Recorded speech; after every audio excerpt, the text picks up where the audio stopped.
پروردگار بہروں بر۔ اعوذ باللہ من الشیطان الرجیم، بسم اللہ الرحمن الرحیم۔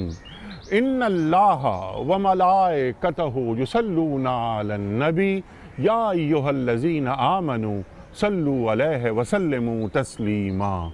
اللہم صلی علی سیدنا و نبینا و شفیعنا و مولانا محمد وعلی آل محمد وبارک وسلم۔ محترم خواتین حضرات، السلام علیکم۔ پیام صبح کے ساتھ ایک بار پھر حاضر میں ہوں، آپ کا میزبان انیق احمد۔ آج 14 اگست ہے۔ تمام اہل وطن کو یوم آزادی کی دلی مبارکباد۔ خواتین حضرات، ایک طویل عرصہ جد و جہد کا، بٹ کے رہے گا ہندوستان، لے کے رہیں گے پاکستان، نعرے لگائے ہمارے بزرگوں نے۔ تحریک پاکستان، قیام پاکستان، اب استحکام پاکستان، بڑے مسائل، بڑی گفتگو ہوتی رہتی ہے۔ یہ پاکستان معرض وجود میں کیوں آیا تھا؟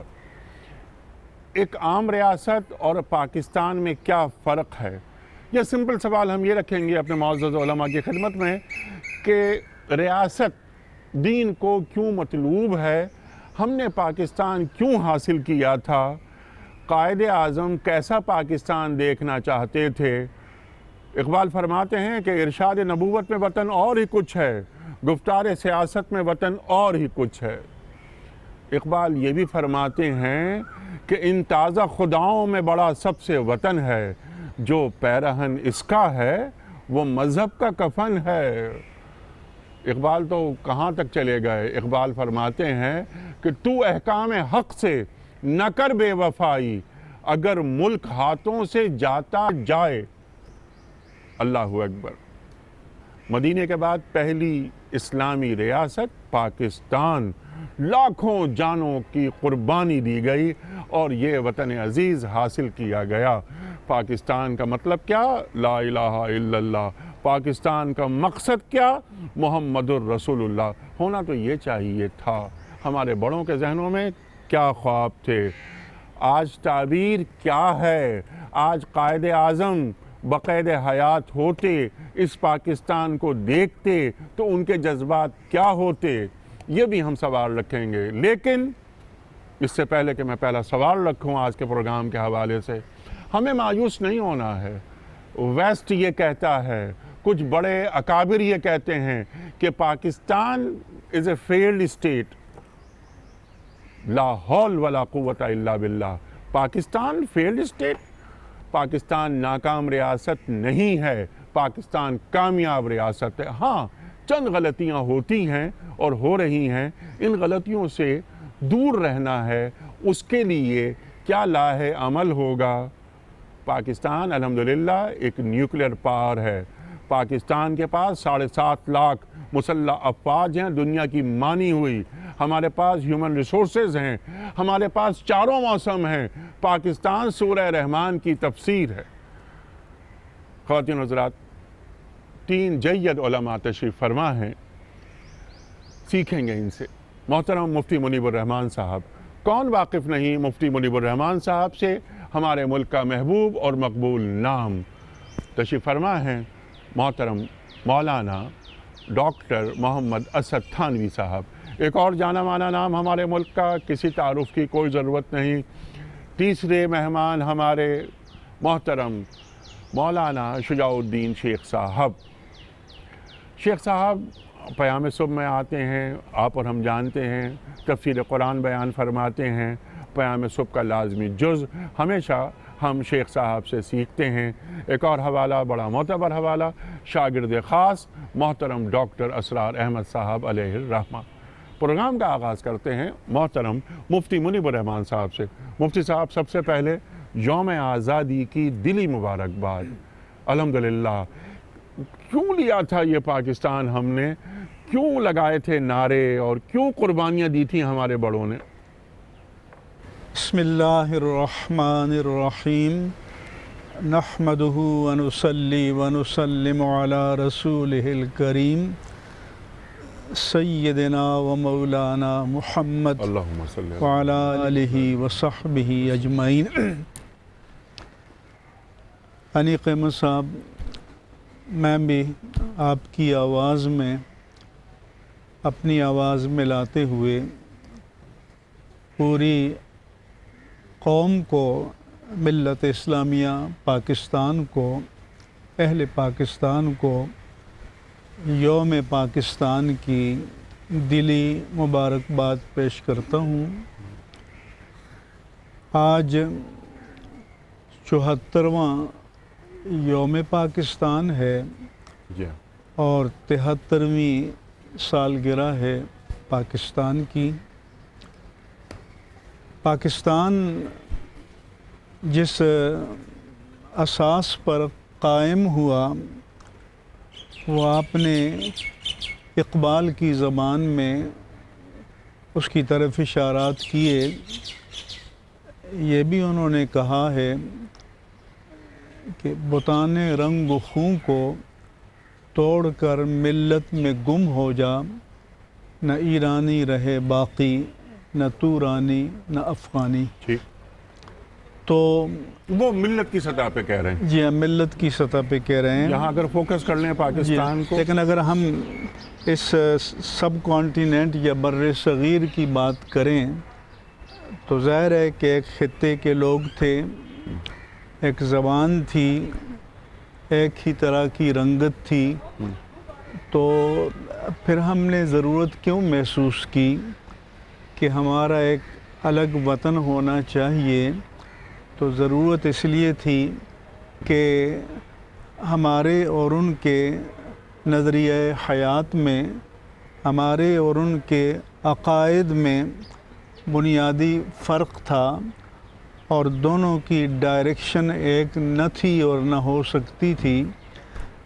اس لیے ہمارے اکابر نے محسوس کیا کہ اب جب کہ یہ خطہ جی انگریزوں کی غلامی سے آزاد ہونے جا رہا ہے تو ہمیں ایک نئی غلامی کو گلے نہیں لگانا چاہیے، بہت اچھا، بلکہ ہمیں اپنی آزادی کو مکمل اعتقادی، نظریاتی اور فکری آزادی میں تبدیل کر دینا چاہیے۔ سبحان اللہ۔ یعنی پاکستان یا مسلمان ریاست اور سیکولر ریاست میں بنیادی فرق یہ ہوتا ہے۔ تو اسی بنیاد پر وہ نعرے لگے کہ پاکستان کا مطلب کیا، لا الہ الا اللہ۔ آج کل ہمارے اندر ایسے فلسفی، ایسے دانائے روزگار لوگ موجود ہیں کہ جو یہ باور کرانا چاہتے ہیں کہ پاکستان اسلام کے قیام کے لیے نہیں بنا۔ دوسری بات میں یہ کہنا چاہتا ہوں کہ ہند یا انڈیا تو تاریخ کے مختلف دور اس پر گزرے، جی لیکن یہ پورا خطہ ہند کہلایا، جی انڈیا کہلایا، مگر 14 اگست 1947 سے پہلے پاکستان نام کی کوئی ریاست روئے زمین پر موجود نہیں تھی۔ جی یہی وجہ ہے کہ حالات کے جبر کے نتیجے میں جرمنی تقسیم ہوا، ایسٹ اور ویسٹ جرمنی قرار پایا۔ جب وہ دوبارہ متحد ہوا تو جرمنی قرار پایا، ویتنام شمالی اور جنوبی ویتنام قرار پایا، کوریا شمالی اور جنوبی کوریا قرار پایا۔ لیکن جب ہم مغربی پاکستان اور مشرقی پاکستان تھے تو جب متحدہ پاکستان نہ رہا تو ان کے نام کے ساتھ پاکستان باقی نہیں رہا۔ اس کا مطلب یہ ہے کہ ہم اگر اپنی بقا چاہتے ہیں، اپنا دوام چاہتے ہیں، تو ہمیں اپنے نظریے کے ساتھ جڑ کر رہنا ہوگا۔ اور وہ نظریہ ہے دو قومی نظریہ، دو قومی نظریہ، وہ نظریہ اسلام ہے۔ اس نظریے کو کبھی ہم نظام اسلام سے تعبیر کرتے ہیں، کبھی نفاذ شریعت سے تعبیر کرتے ہیں، کبھی نظام مصطفیٰ سے تعبیر کرتے ہیں، لیکن مقصد یہی ہے کہ مسلمانوں نے یہ ضرورت محسوس کی کہ ایک خطۂ زمین ہمارے پاس ہونا چاہیے کہ جہاں ہمیں اقتدار ملے تو پھر وہاں ہم اللہ کے دین کو نافذ کریں، وہاں قرآن کو نافذ کریں، سنت مصطفیٰ کو نافذ کریں۔ یہ اور مطمع نظر تھا، یہ پیش نظر نہیں، یہ باتیں لاکھوں قربانیاں دی گئیں، قطع عرضی چاہیے تھا اللہ کی زمین پر اللہ کا نظام نافذ کیا جائے۔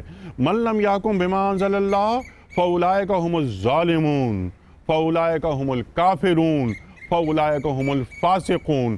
اللہ اکبر۔ اس لیے یہ قطع اراضی ہم نے حاصل کیا تھا، آپ لوگوں نے جد و جہد کی، ہمیں شیخ صاحب، ہم جس نسل کے لوگ ہیں، آپ کے بعد کے لوگ، ہمیں یہ نعمت مل گئی، اللہ کا شکر ہے۔ اس نعمت کا شکر کیسے ادا کیا جائے یہ تو میں بعد میں آپ سے پوچھوں گا۔ جو بات فرما رہے تھے مفتی صاحب، اسی بات کو آگے میں بڑھاتا ہوں کہ یہ ریاست کیوں درکار ہوتی ہے؟ رب ادخلنی مدخل صدق واخرجنی مخرج صدق واجعل لی من لدنک سلطانا نصیرا۔ اللہ کے رسول صلی اللہ علیہ وآلہ وسلم دعا مانگ رہے ہیں، یعنی اللہ دعا سکھا رہا ہے۔ ارشاد۔ بسم اللہ الرحمن الرحیم۔ مفتی منیب الرحمن صاحب نے تفصیل سے قیام پاکستان کے بارے میں ارشاد فرمایا، اور آپ نے بھی علامہ اقبال کے اشعار خوبصورت پڑھے۔ ہمیں بحیثیت مسلمان ہر معاملے میں قرآن اور حدیث سے رہنمائی لینی ہے، اللہ کے کلام سے رہنمائی لینی ہے، اور جناب محمد مصطفیٰ احمد مجتبیٰ سرکار دو عالم صلی اللہ علیہ وسلم کی سیرت طیبہ کو دیکھنا ہے، ان کے اسوہ حسنہ کو دیکھنا ہے۔ اگر قرآن پاک کا ہم مطالعہ کریں تو اس میں اللہ تعالیٰ نے فرمایا فَمِنْكُمْ كَافِرٌ وَمِنْكُمْ مُؤْمِنٌ، کہ اللہ تعالیٰ نے فرمایا دنیا میں صرف دو قومیں بستی ہیں، ایک اللہ کو ماننے والے اور ایک اللہ کو نہ ماننے والے۔ نہ ماننے والے کافر ہیں اور ماننے والے مسلمان ہیں، یعنی دو قومی نظریہ قرآن پاک میں اللہ تعالیٰ نے بیان فرمایا۔ سبحان اللہ۔ جناب محمد رسول اللہ صلی اللہ علیہ وسلم جس قبیلے میں پیدا ہوئے، جس خاندان میں پیدا ہوئے، جس شہر میں پیدا ہوئے، 13 برس وہاں رہے، اپنی جائے پیدائش مکے کے سردار کے پوتے تھے، سردار خاندان سے تعلق رکھتے تھے، لیکن جو لوگ اللہ کو ماننے والے نہیں تھے ان سے کمپرومائز نہیں کیا۔ قرآن پاک میں ہے نا، یا ایھا الکافرون لا اعبد ما تعبدون ولا انتم عابدون ما اعبد ولا انا عابد ما عبدتم ولا انتم عابدون ما اعبد لکم دینکم ولی دین۔ تمہارا نقطہ نظر اور ہے، میرا نقطہ نظر اور ہے، تم عبادت کسی اور کی کرتے ہو، میں عبادت کسی اور کی کرتا ہوں، میں تمہارے معبودوں کی عبادت نہیں کر سکتا، تمہارے نظریات کو نہیں اپنا سکتا، اور تم میرے نظریات کو نہیں اپناتے اور میرے رب کی عبادت نہیں کرتے۔ جناب رسول اللہ صلی اللہ علیہ وسلم نے 13 برس مکے میں گزارے۔ خواجہ ابو طالب کے پاس آ کے مکے کے بڑے بڑے مڈ اور سردار، انہوں نے ایک آ کے یہ بات کہی کہ تمہارے بھتیجے نے جو نیا دین پیش کیا ہے یعنی اسلام، اگر وہ بادشاہت چاہتے ہیں مکے کا بادشاہ بنا دیتے ہیں، اگر وہ کہیں تو ہم مکے کی سب سے خوبصورت عورت سے شادی کرا دیتے ہیں، اگر ان کو دولت چاہیے تو ہم دولت کا ڈھیر لگا دیتے ہیں۔ تو جناب رسول اللہ صلی اللہ علیہ وسلم نے اپنے چچا کو یہ جواب دیا اور قبیلے کے بڑے کو یہ جواب دیا کہ مجھے اللہ جل جلالہ نے جس کام کے لیے متعین کیا ہے میں نے اس کام کو کرنا ہے۔ یا ایھا الرسول بلغ ما انزل الیک من ربک، جو اللہ کے احکام میرے پاس آ رہے ہیں مجھے ان کو پہنچانا ہے، ان کو آگے تک پہنچانا ہے۔ تو جناب رسول اللہ صلی اللہ علیہ وسلم نے 13 برس مکے کے کافروں کے ساتھ کمپرومائز نہیں کیا۔ اس سے ہمیں یہ پتہ چلا قرآن پاک کی آیت سے اور احادیث رسول اللہ صلی اللہ علیہ وسلم بھی کہی ہیں، اور اسوہ رسول اللہ صلی اللہ علیہ وسلم سے، کہ مسلمان کو کافر کے ساتھ کمپرومائز نہیں کرنا ہے۔ وہ قرآن پاک کا پورا رکوع ہے، ان الذین توفاہم الملائکۃ ظالمی انفسہم قالوا فیما کنتم قالوا کنا مستضعفین فی الارض قالوا الم تکن ارض اللہ واسعۃ فتہاجروا فیہا فاولئک مأواہم جہنم، کہ جناب رسول اللہ صلی اللہ علیہ وسلم سے غزوے میں جب کافر مقابلہ کرنے آئے تو ان میں کچھ مسلمان بھی تھے، تو انہوں نے کہا جی ہم مستضعفین فی الارض ہیں، تو اللہ تعالیٰ نے قرآن پاک میں یہ بتایا کہ تم نے ہجرت کیوں نہیں کر لی دوسری جگہ پہ، فاولئک مأواہم جہنم، ان کو جہنم میں بھیجا جائے گا. اور بھی قرآن پاک کی بہت ساری آیات ہیں ہجرت کے بارے میں. تو جناب رسول اللہ صلی اللہ علیہ وسلم کے طریقے اور ان کے عمل سے یہ پتہ چلا کہ مسلمان کو ایسی جگہ ہجرت کر جانی چاہیے اور ایسی جگہ چلے جانا چاہیے وہاں وہ جہاں وہ اپنا دین محفوظ رکھ سکے. وہ ہے نا حدیث ہے جناب رسول اللہ صلی اللہ علیہ وسلم کی، شاید پہلی حدیث ہے بخاری شریف کی، من کانت ہجرتہ الی اللہ ورسولہ فہجرتہ الی اللہ ورسولہ، کہ اللہ اور رسول کے حکم کو بلند کرنے کے لیے ہجرت کرنی ہے. آج آپ دیکھیں نا مسلمان پوری دنیا میں جتنا مسلمان ہجرت کرنے والا ملے گا آپ کو دنیا کی کوئی قوم نہیں ملے گی. مثلا سندھ میں ہم بھی رہتے ہیں، آپ بھی رہتے ہیں. اگر یہاں 10 آدمیوں کا جو پرانے رہنے والے ہیں 10 آدمیوں کا آپ انٹرویو کریں، ایک قدیمی سندھ نکلے گا 9 مہاجر نکلیں گے ہجرت کر کے آگے لوگ آئیں. یقیناً تو سب سے زیادہ تاریخی تسلسل ہے. لیکن یہاں پر جیسے میں ایک جملہ اور عرض کر دوں، بھارت جو ہے وہ اپنی اس کو کہتا ہے دھرتی ماتا، جیسے ماں کو چھوڑ کے بچہ نہیں جاتا ہے، اس لیے وہ چونکہ پوری دنیا میں وہ ایک ہی ملک ہے، وہ اپنے لوگوں کو یہ تربیت دیتے ہیں کہ دیکھو تم ملک چھوڑ کے مت جانا، یہ دھرتی ماتا ہے. مسلمان کا کوئی دھرتی ماتا نہیں ہے، ہر ملک ماست کے دین، ہر ملک ماست. اسلام تیرا دیس ہے، تو مصطفی ہے، جو اقبال نے فرمایا. آپ نے بہت اہم بات یہ فرمائی، لیکن کیونکہ ہمارا موضوع ذرا سا ہٹ جائے گا، لیکن آپ ہی کی گفتگو کو ذرا سا آگے بڑھاتے ہوئے کہ ہجرت ہو رہی ہے، لاکھوں مسلمان ہندوستان سے پاکستان آ رہے ہیں، وہ ہجرت پر مجبور نہیں تھے، ہجرت پر مامور تھے. یہ بڑا فرق ہے. اور ہجرت جیسی نیت ہوتی ہے اس کا ویسا ہی اجر ہوتا ہے ہجرت کا. شیخ صاحب بنیادی گفتگو منیب الرحمان صاحب نے، تھانوی صاحب نے عطا فرما دی. ایک تو ریاست ہم نے یہ حاصل کی، کچھ وعدے کیے تھے ہم نے اللہ سے، ہم متزلزل تھے، ہم ناتواں تھے زمین پہ، اللہ تعالیٰ نے ہمیں قوت دے دی، ہمیں اپنی زمین دے دی، ہم 5 وقت کی اذانیں سنتے ہیں یہاں، شاعر اسلامی ادا ہوتے ہیں یہاں. اللہ اکبر، کتنی بڑی نعمت. ان سے پوچھیں زمین کی قدر، مملکت کی قدر، کہ جن کے پاس اپنی زمین نہیں ہے. تو یہ پاکستان ہم نے کیوں لیا تھا، ریاست کیوں درکار ہوتی ہے، اور کیا کسی ریاست کو کسی نظریے کا پابند ہونا ضروری ہے؟ بسم اللہ الرحمن الرحیم. اللہم صلی علی محمد وعلی آل محمد وبارک وسلم. انیس صاحب بہت بنیادی گفتگو ہمارے سامنے ہمارے بزرگوں نے رکھ بھی دی، اور ذمہ بینی کا تھا کہ وہ پورا منظرنامہ ہمارے سامنے رکھیں. ہم تو اس نسل سے تعلق رکھتے ہیں کہ جن کو یہ پاکستان، یہ دھرتی اللہ سبحانہ وتعالیٰ نے اپنے فضل و کرم سے عطا فرما دی. آج پڑوس میں ہی بھارت کے مسلمان سے آزادی قدر کے بارے میں پوچھ لیں، دینی شعائر پر کاربند رہنا اور علل اعلان ان کو انجام دینا، اس کے بارے میں آج کوئی بھارت کے مسلمان سے جا کر پوچھ لے. اللہ ان پر بھی اپنی رحمت نازل فرمائے، انہیں بھی عافیت میں رکھے، حفظ و امان میں رکھے، اور ہمیں اللہ تعالیٰ اس نعمت پاکستان کی قدر کرنے کی توفیق عطا فرمائے. یہ عجیب ملک ہے. دیکھیے دنیا میں کوئی ملک ہوتا ہے، ایک زبان بولنے والے ہوتے ہیں اور ملک ان پر مشتمل ہوتا ہے، یا کبھی ایک نسل کے لوگ ہوتے ہیں اور ملک ان پر مشتمل ہوتا ہے. کبھی کوئی جغرافیائی شکل ایسی بن جاتی ہے، ایک ملک وجود میں آ جاتا ہے. آپ انڈونیشیا کو، ملیشیا کو دیکھ لیں، جزائر پر مشتمل ہے. فرینچ ایک قوم ہے، جرمن ایک نسل ہے. تو دنیا میں کبھی ایک رنگ ہوتا ہے، ایک نسل ہوتی ہے، ایک جغرافیائی کوئی ان کا علاقہ ہوا کرتا ہے، یا کوئی ایک تاریخی پس منظر ہوا کرتا ہے. ہند کی ایک تاریخ ہے ہزاروں سال پرانی، اسی طرح چائنا کی تاریخ ہے. لیکن یہ عجیب ملک ہے، یہاں زبانیں بولنے والے مختلف ہیں، ڈریس کوڈ رکھنے والے مختلف ہیں. جیسے مفتی منیب الرحمان صاحب نے فرمایا کہ ہند کا نام تو ہم صدیوں سے سنتے چلے آ رہے ہیں، پاکستان کا نام تو ہم نے کبھی اس سے پہلے سنا بھی نہیں. تو یہاں رنگ الگ ہیں لوگوں کے، زبانیں الگ ہیں، برادریاں الگ ہیں، کھانے پینے کے اطوار الگ ہیں. علاقائی اعتبار سے اگر میں بات کروں، ڈریس کوڈ لوگوں کے الگ. تو آیا کس شے نے ان کو جمع کیا تھا؟ وہ نظریہ ہی تھا، وہ کلمہ توحید ہی تھا، جس کو 2 قومی نظریہ کہا جائے، نظریہ توحید کہا جائے. باقی 57 ممالک تو دنیا میں مسلمان موجود ہیں. یہ عجیب وہ ملک ہے کہ جس کی خمیر کے اندر دین اسلام موجود ہے، جس کے خمیر کے اندر، جس کی بنیاد کے اندر اسلام موجود ہے. علامہ اقبال کا آپ نے ذکر کیا. اقبال کی تو پوری شاعری میں مسلمانوں کو جو امید کا پیغام دیا گیا، اور جو اقبال کہتا ہے اس اعتبار سے کہ یا وسعت افلاک میں تکبیر مسلسل، یا خاک کی آغوش میں تسبیح و مناجات، وہ مذہب مردان خداگاہ و خدا مست، یہ مذہب ملا و جمادات و نباتات.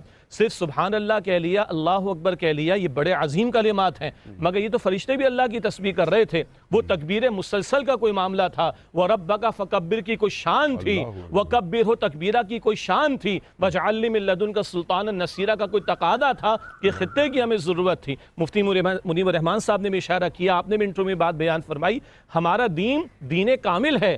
ہاں وہ ریلیجن ہوتا ہے جو چند ریچولز کا نام ہوتا ہے، اور آپ کسی سیکولر ریاست اور اس کے نظام کے تحت وہ ریچولز پورا بھی کر لیتے ہیں، لیکن Islam is not just a religion, Islam is دین۔ Islam complete code of life ہے، وہ انفرادی معاملات زندگی، اجتماعی معاملات زندگی میں اپنا نفاذ چاہتا ہے۔ آپ نے 3 آیات پیش کی سورۃ المائدہ کی، آیت نمبر 44 ہے، 45 ہے، 47 ہے۔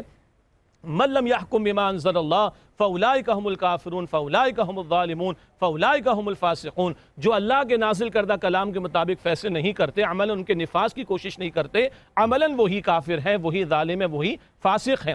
اقبال کا میں ذکر کروں کہ قائد اعظم تو ایک وقت آیا تھا نا کہ کچھ مایوس ہو کر چلے گئے تھے برطانیہ، قائد اعظم کو بلانے والے تو اقبال تھے، اور اقبال خطوط میں لکھتے ہیں، خطوط موجود ہیں آج بھی، کہ جہاں تک میں نے غور و فکر کیا، اس انسانیت کے مسائل کا واحد حل دین اسلام کی تعلیمات میں ہے، لیکن جب تک ایک ریاست ہمارے پاس نہ ہو اور وہ قوت نافذہ جسے فقہا کہتے ہیں وہ ہمارے پاس نہ ہو، ہم کیسے اسلام کی تعلیمات کو قائم و نافذ کر سکیں گے؟ اور قائد اعظم جن کو بہت زیادہ معاف کیجئے گا کہ مسکوٹ کیا جاتا ہے، ایک چھوٹا سا طبقہ ہے، کوئی مفاد یافتہ طبقہ ہے یا کسی کے آشیرواد جس کو حاصل ہے، ورنہ آج بھی ہمارا بچہ اسکول تک جاتا ہے، حتیٰ کہ مدرسے میں بھی جاتا ہے تو یہی سیکھ کر اور پڑھ کر آتا ہے کہ پاکستان کا مطلب کیا، لا الہ الا اللہ۔ قائد اعظم کہتے ہیں کانسٹیٹیوشن کیا ہوگا؟ اس وقت انہوں نے کہا تھا کہ 13 صدیوں پہلے ہمارا کانسٹیٹیوشن ہمیں عطا کر دیا گیا۔ قائد اعظم کے جو ذاتی معالج سے ڈاکٹر ریاض علی شاہ صاحب، ان کے کوٹیشنز موجود ہیں آخری ایام کے بارے میں، کہتے قائد اعظم کہتے بڑے قریب سے ہم نے کان لگا کر سنا کہ وہ کہتے ہیں کہ کس قدر مجھے اطمینان ہوتا ہے جب پاکستان بن گیا، اور میرا ایمان ہے کہ پاکستان رسول اللہ صلی اللہ علیہ وآلہ وسلم کا روحانی فیضان ہے۔ اب یہ ہمارا فرض ہے کہ خلافت راشدہ کے اصولوں کو سامنے رکھتے ہوئے عہد حاضر کے ایک اسلامی فلاحی ریاست انسانیت کے سامنے پیش کریں۔ سبحان اللہ، سبحان اللہ، سبحان اللہ۔ جو جملہ آخر میں ادا کیا شیخ صاحب نے، قائد اعظم بھی ایک جدید یعنی ماڈرن ویلفیئر اسٹیٹ دیکھنا چاہتے تھے۔ آپ نے کئی مرتبہ یہ بات فرمائی۔ یہ 72-73 سال ہم نے گزار لیے، اللہ اکبر، خواب لے کے چلے تھے۔ کیا وہ خواب تعبیر سے ہمکنار ہوئے؟ اگر نہیں ہوئے تو کیا وجوہ، بنیادی وجوہ کیا، اور سد باب کیسے ہو سکتا ہے؟ ہم سے کیا غلطیاں ہو رہی ہیں؟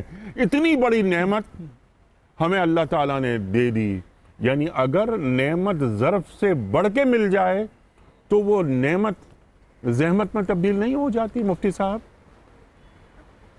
ایک تو قائد اعظم کو مس انٹرپریٹ بھی کیا جاتا ہے۔ جی 11 اگست کی تقریر کو سارے کہیں گے کہ وہ گویا وحدت ادیان جی کے علم بردار تھے، مسلمان مسجد میں جائیں، ہندو مندر میں جائیں، جی مسیحی چرچ میں جائیں، اور اگر ہم اسلام کی بات کرتے ہیں تو گویا قائد اعظم کی فکر سے انحراف کر رہے ہیں۔ جی تو اسلامی ریاست میں کہیں پر بھی یہ پابندی نہیں ہے کہ جو غیر مسلم پابند آئین و قانون شہری ہیں جی وہ اپنی عبادت گاہوں میں اپنے طریقے کے مطابق عبادت نہ کریں، بلکہ ان عبادت گاہوں کا تحفظ کیا جائے گا۔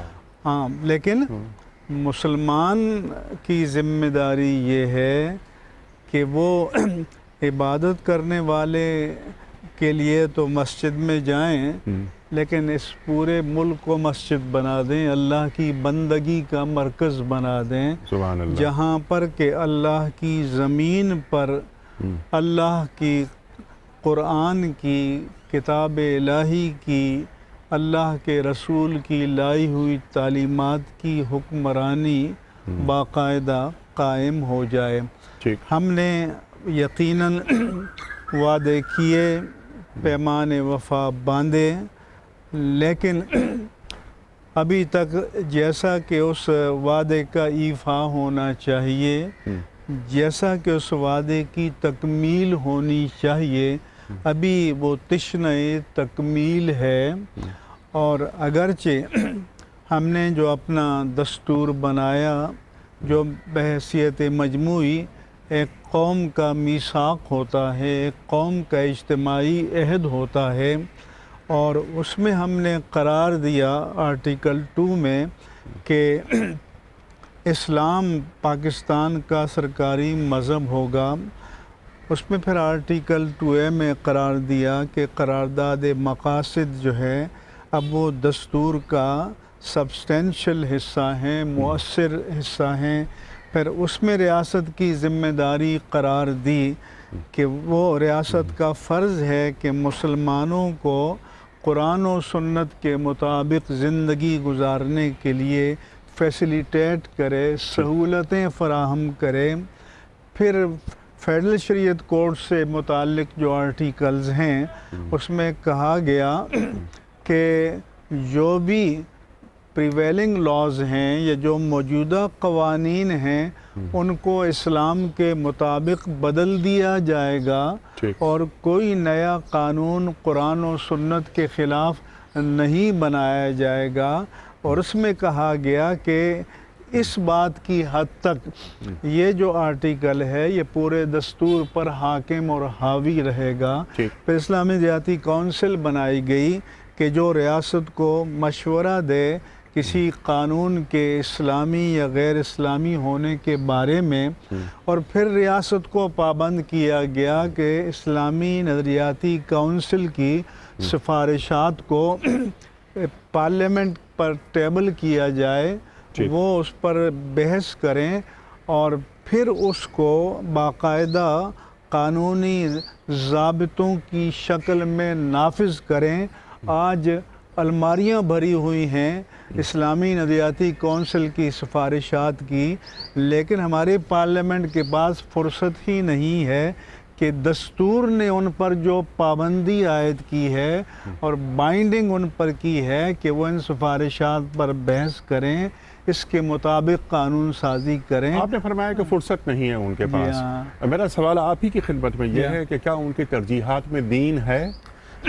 اگلا سوال اسی کے ساتھ، بلکہ ضمنی سوال اس کا کہ حکمران کیا دین سے استنباط کرتے ہوئے اس ریاست کے مسائل کا حل، جیسا کہ آپ نے تھانوی صاحب نے فرمایا، شیخ صاحب نے فرمایا، وہ تلاش کرنا بھی چاہتے ہیں یا نہیں؟ حکمران کون ہوتا ہے؟ جو دین سے محبت کرے۔ نمبر 2، دنیا کے جو بدلتے ہوئے حالات ہیں ان پر نگاہ رکھے۔ تیسری چیز، اپنی رعایا سے محبت کرے۔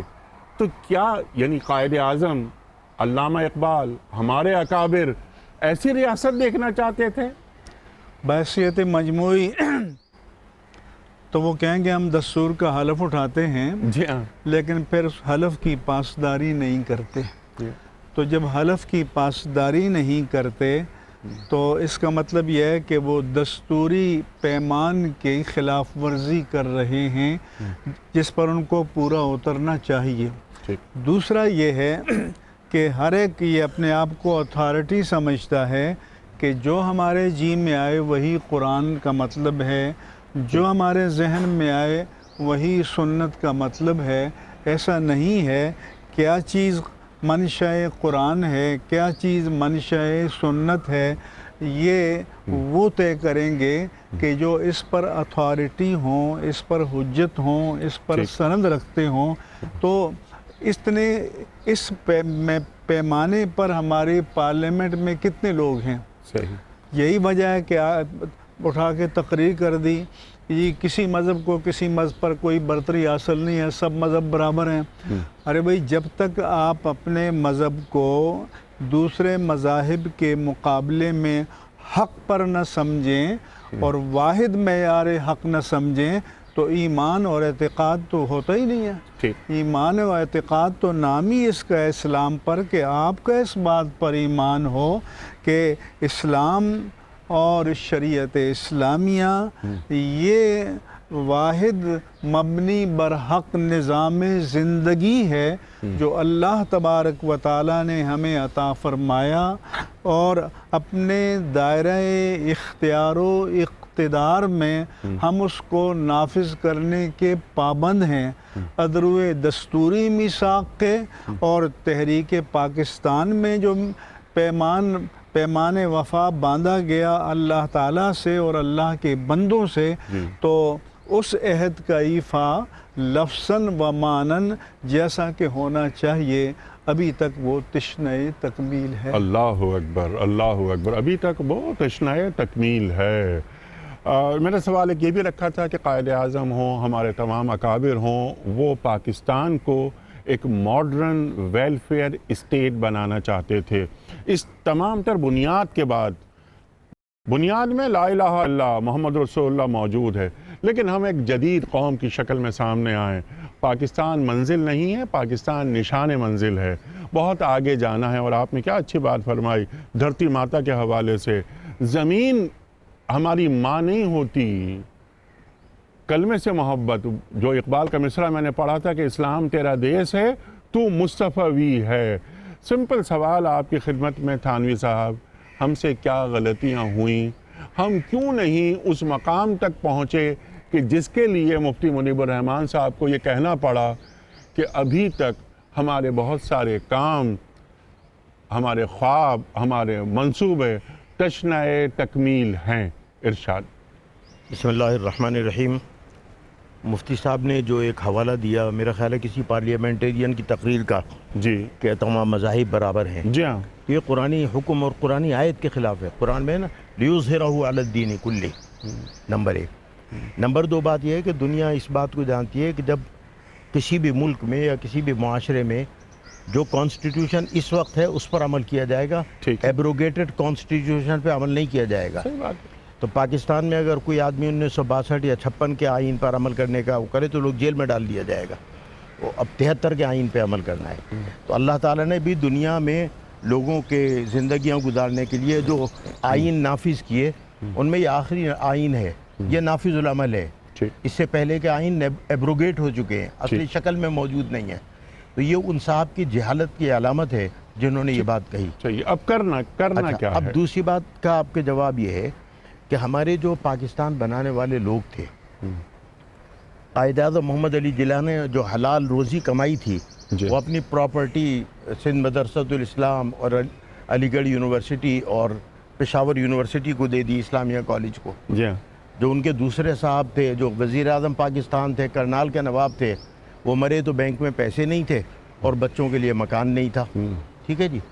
علامہ شبیر احمد عثمانی جنہوں نے یہاں کا جھنڈا لہرایا تھا، وہ مرے تو ان کے پاس تو 80 گز کا بھی گھر نہیں تھا۔ ٹھیک۔ مولانا ظفر احمد تھانوی جنہوں نے ڈھاکہ میں جھنڈا لہرایا تھا، جب وہ مرے تو ان کے پاس تو 80 گز کا بھی گھر نہیں تھا۔ ٹھیک۔ یہ ہمارے پاکستان بنانے والے لوگ تھے۔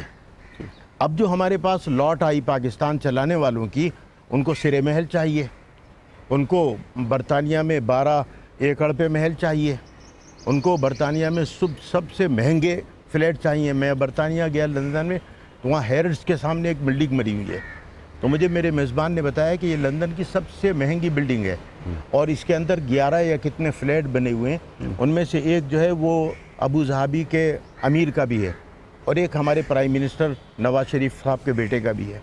تو ہم لوگ اس چکر میں لگ گئے نا، ہمیں جائیدادیں بنانی ہیں اسپین میں، امریکہ میں، برطانیہ میں، ہم اپنی اصلی مقصد کو بھول گئے۔ پہلی بات یعنی کمزور حکمران ہمیں نصیب ہوئے۔ گزارش یہ ہے کہ پاکستان کو آزاد ہوئے ابھی 73 برس ہو چکے ہیں، جی ہاں، اور تیسری نسل جوان ہو رہی ہے، لیکن میرے ملک کی عدالتیں سپریم کورٹ کے چیف جسٹس سے لے کر اور جوڈیشل مجسٹریٹ تک اینگلو سیکسن لا سے فیصلہ کرتی ہیں، جو 1860 میں انگریز بنا کے دے کے گیا تھا۔ وَإِنَّ الشَّيَاطِينَ لَيُوحُونَ إِلَىٰ أَوْلِيَائِهِمْ، جس کے قرآن پاک نے نشاندہی کی ہے۔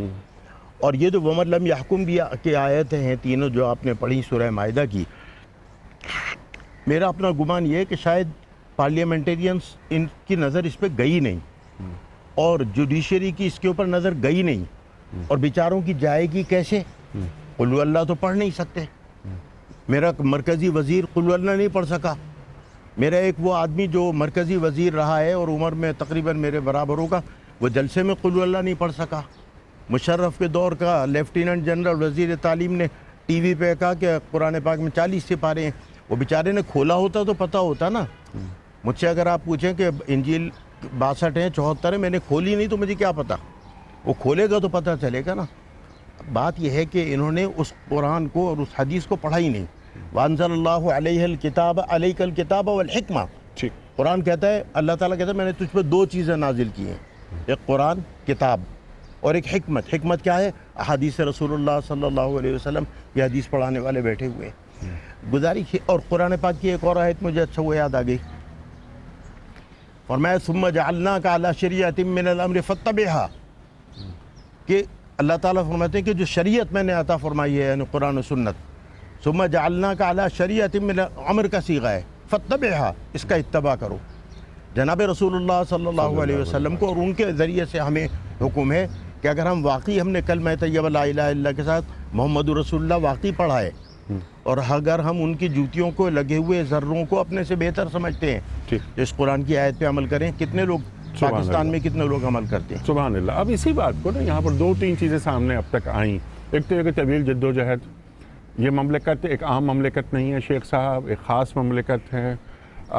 لا تلبسوا الحق بالباطل، یعنی گڑبڑ نہیں کریں کہ تمام وحدت ادیان کی جو بات مفتی صاحب نے فرمائی، وحدت ادیان نہیں، حکمرانی کی بات فرمائی تھانوی صاحب نے، کیسے کیسے حکمران ہمیں نصیب ہوئے، اچھے حکمران جو رعایا سے محبت کرتے ہوں، دین کو سمجھتے ہوں، اور دنیا کے جو بدلتے ہوئے حالات ہیں ان پر بھی نگاہ ہو ان کی۔ اس کے علاوہ کون کون سے کام، یعنی آپ مشورہ دیجئے ہمارے حکمرانوں کو کہ کرنے کے کام کیا ہیں، خدارہ اس طرف آ جائیں۔ 22 کروڑ مسلمانوں کا سوال ہے۔ ارشاد۔ آپ نے فرمایا خاص ملک ہے، خاص نہیں بلکہ خاص الخاص ہے، جی ہاں، ورنہ مسلم ممالک تو اور بھی ہے نا 56-57۔ جی ہاں۔ یہ خاص وہ ہے جو بنا ہے جس کی جڑ بنیاد میں اسلام موجود ہے۔ انیس صاحب، پہلا سمجھنے اور کرنے کا مسئلہ یہ ہے کہ ہم یہ طے کریں کہ اس ملک کی بنیاد کیا ہے۔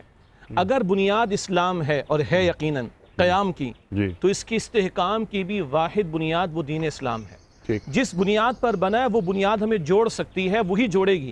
جیسے مفتی منیب الرحمان صاحب نے اشارہ فرمایا، جب ہم نے اس بنیاد کو چھوڑا تو جب 2 لخت ہوا ملک، تو علیحدہ ہونے والے نے مغربی پاکستان اور مشرقی پاکستان کو تو بھلا دیا، نام بھی رکھا تو بنگلہ دیش رکھا، گویا وہ لسانیت بالاتر ہو گئی نا۔ ٹھیک، اس سے ہی واضح ہو رہا ہے اگر اصل بنیاد کی طرف نہیں جائیں گے تو معاف کیجئے گا، استحکام پر بہت بڑا سوالیہ نشان لگ سکتا ہے، پہلی بات۔ دوسری بات ہے کہ سادہ لفظ ہے، منافقت کو چھوڑ دیں۔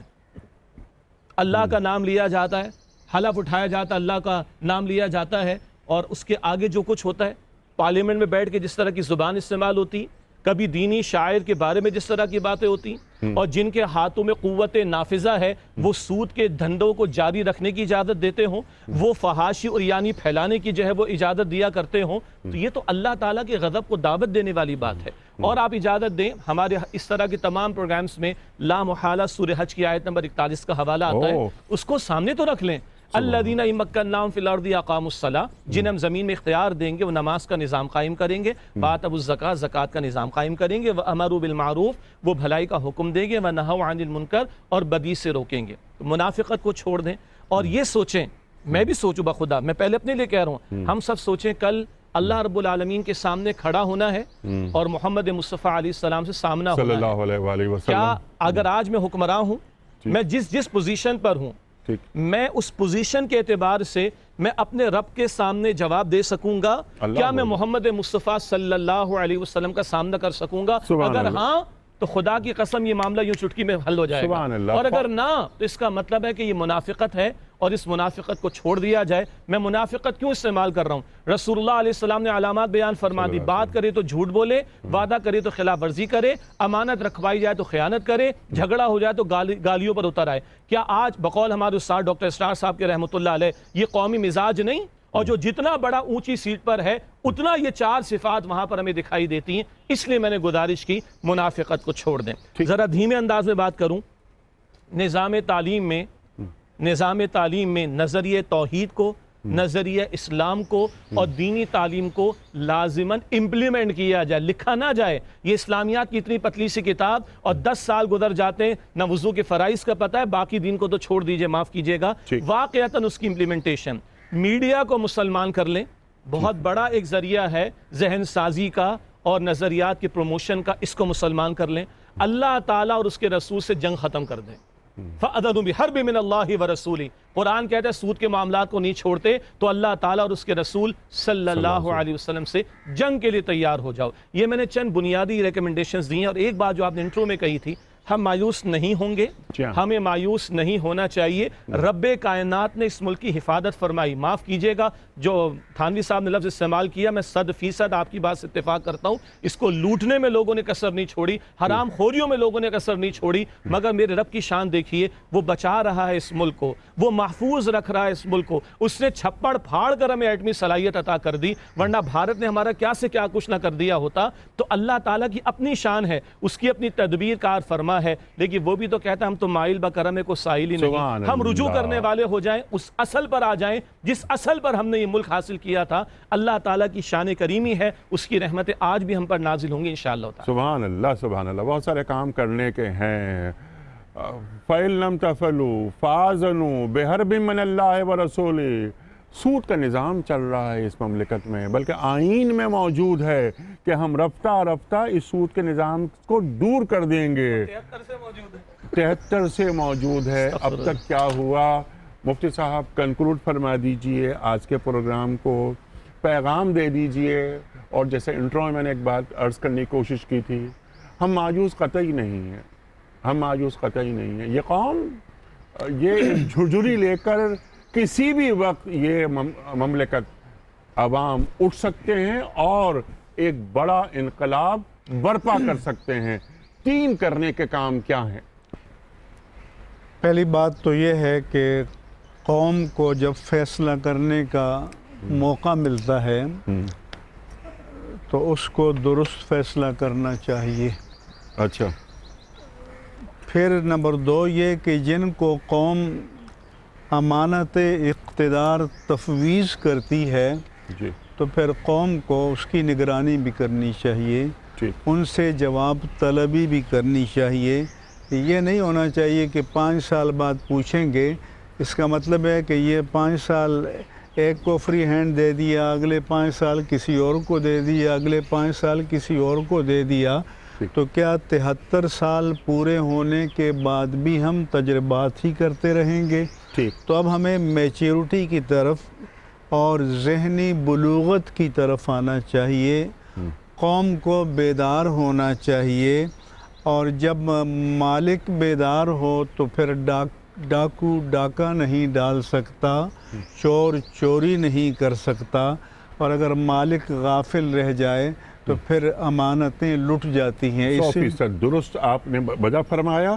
اس کے ساتھ ساتھ مفتی صاحب ہر فرد ملت کے مقدر کا ستارہ، وہ صدر ہوں، وزیر اعظم ہوں، چیف آف آرمی اسٹاف ہوں، ایک کسان ہو، ایک وکیل ہو، ایک معلم ہو، ہر شخص یہ سوچے اگر کہ میں پاکستان کو کیا دے سکتا ہوں، میری کنٹریبیوشن کیا ہے پاکستان کے لیے۔ اصل میں یہ آپ نے اچھی بات کہی، ہم میں سے ہر شخص یہ چاہتا ہے کہ وہ دوسرے سے حساب لے، جی ہاں، لیکن خود حساب دینے سے مبرہ ہو جائے، بری الذمہ ہو جائے۔ جی ہاں، تو جواب دہی کا تصور پہلے اپنی ذات کے لیے ہونا چاہیے، پھر اپنے گرد و پیش کے لیے ہونا چاہیے، اور پھر بتدریج اسے ریاست کے اعلیٰ مناصب تک ہونا چاہیے۔ سبحان اللہ۔ لیکن اعلیٰ مناصب کے حاملین بھی جی اگر خود ایوان اقتدار میں بیٹھ کر اپنے لیے استثناءات رکھ لیں تو اس کا مطلب یہ ہے کہ وہ جواب دہ نہیں ہیں، وہ دوسروں سے جواب طلب کر سکتے ہیں۔ تو سب کو جواب دہ ہونا چاہیے، سب کو اکاؤنٹیبل ہونا چاہیے، سب کو مسئول ہونا چاہیے، اور احتساب کا جو نظام ہے وہ غیر جانبدار، ٹرانسپیرنٹ، شفاف اور جانبداری سے بالا تر ہونا چاہیے۔ ابھی سپریم کورٹ نے ایک فیصلے میں بتایا کہ کہ جو ادارہ احتساب کے لیے قائم کیا گیا ہے وہ انتقام کے لیے استعمال تو ہو رہا ہے، جانبداری کے لیے تو استعمال ہو رہا ہے، لیکن بیلاگ اکراس دا بورڈ احتساب کے لیے استعمال نہیں ہو رہا۔ اسی طرح سے ہماری جو اعلیٰ عدالتیں ہیں، بعض ہائی پروفائل کیسز کے بارے میں ہم جب ان کی آبزرویشن، ان کے تبصرے سنتے ہیں، ٹکر چلتے ہیں، تو لوگوں کو امید بنتی ہے کہ لگتا ہے کہ اب تبدیلی آ رہی ہے اور آنے والی ہے، فیصلہ آئے گا تو وہ تبدیلی کی نشاندہی کرے گا۔ لیکن جو ہم آبزرویشنز میں، تبصروں میں ٹکر دیکھتے ہیں، اخبارات میں پڑھتے ہیں، ان کی زبان مبارک سے سنتے ہیں، جب فیصلے دیکھتے ہیں تو پھر وہ اس کی روح سے خالی نظر آتے ہیں۔ تو اس لیے جب تک قول اور فعل میں تطابق نہ ہو جائے، مطابقت نہ ہو جائے، موافقت نہ ہو جائے، تو اس وقت تک جو ہے وہ نتائج مرتب نہیں ہوتے۔ قول اور فعل میں ہم آہنگی، یا ایھا الذین آمنوا لما تقولون ما لا تفعلون کبر مقتا عند اللہ ان تقولوا ما لا تفعلون۔ تو نظر آئے، زمین پر نظر آئے کہ حکمران جو بات کہہ رہا ہے، حکمران خود بھی مانتا ہے اس بات کو، اور وہ یہ چاہتا ہے کہ میری یہ بات، اس بات کی روح میرے وطن میں پھیل وہ جائے۔ جن کے قلم سے ایاک نعبد و ایاک نستعین کہنا آسان ہے، برتنا مشکل ہے، برتنا مشکل ہے۔ وہ جن کے قلم سے تبدیلی آ سکتی ہے تو وہ جب لکھیں تو پھر اپنے آپ کو اللہ وحدہ لا شریک کے سامنے جواب دہ سمجھ کر لکھیں۔ سبحان اللہ، کیونکہ ہر فرد ہے ملت کے مقدر کا ستارہ۔ 22 کروڑ افراد کا یہ ملک ہے، اس ملک کی خدمت کی جائے، ایثار کیا جائے، بتایا جائے کہ ہم پاکستان سے متعلق ہیں اور پاکستان ہم سے متعلق ہے، ہم ہیں پاکستان۔ بالکل۔ اللہ اکبر۔ مفتی منیب الرحمان صاحب، میں آپ کا بڑا شکر گزار ہوں، آپ تشریف لائے۔ شیخ صاحب بڑا ممنون آپ تشریف لائے۔ تھانوی صاحب بڑا شکر گزار۔ خواتین و حضرات، 14 اگست کے حوالے سے یہ خصوصی پروگرام ہم نے آپ کی خدمت میں پیش کیا 3 جید علماء کے ساتھ بیٹھ کر۔ مقصد کیا، غایت کیا، سیکھیں ان سے ہم کہ ہم سے کیا غلطیاں ہو رہی ہیں، ہم نے یہ مملکت کیوں حاصل کی تھی، ہمارے اجداد نے قربانیاں کیوں دی تھیں، گھروں کو چھوڑ کر آ گئے، اپنے بزرگوں کی قبروں کو چھوڑ کر آ گئے۔ بھرا پورا گھر چھوڑنا آسان بات ہوتی ہے؟ اللہ اکبر۔ لٹے پٹے آئے، آنکھوں میں خواب سجائے، تعبیر سے ہمکنار ہونا ہے ان تمام خوابوں کو۔ پاکستان کا مطلب کیا؟ لا الہ الا اللہ، یہ نعرے لگائے ہمارے بزرگوں نے۔ پاکستان کا مقصد کیا؟ محمد الرسول اللہ نظر آئے، دین نظر آئے زمین پر، نفاذ دین نظر آئے۔ یہ ہمارے بڑوں کا خواب تھا، یہ پاکستان کا ہم سے تقاضا ہے، یہ اسلامی جمہوریہ پاکستان ہے۔ یہاں پر سیکولر نظریات کو فروغ دیا جاتا ہے۔ مفتی صاحب نے بہت اچھی بات فرمائی کہ قائد اعظم کی تقریروں کو، آپ کی تشریحات کو مس انٹرپریٹ کیا جاتا ہے، بات کچھ سے کچھ کر دی جاتی ہے تاکہ نوجوان نسل گمراہ ہو جائے۔ خیرہ نہ کر سکا مجھے جلوہ دانش فرنگ، سرما ہے میری آنکھ کا خاک مدینہ و نجف۔ ایک بار پھر تمام اہل وطن کو جشن آزادی کی دلی مبارکباد، اور پاکستان زندہ باد۔ خدا حافظ۔ پروردگار بحر و بر